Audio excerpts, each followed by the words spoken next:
User accounts. Create a new user. To create a new user, from the home screen, swipe down from the notification bar. Select the Settings icon.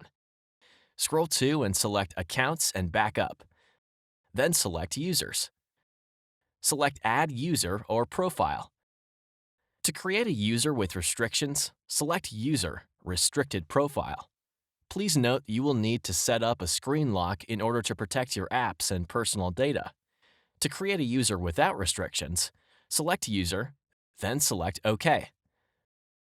Select Set Up Now.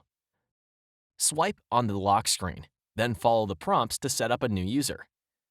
Switch users.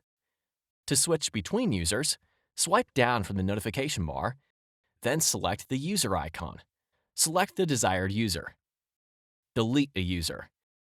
To delete a user, from the user's screen, select the Settings icon next to the desired user.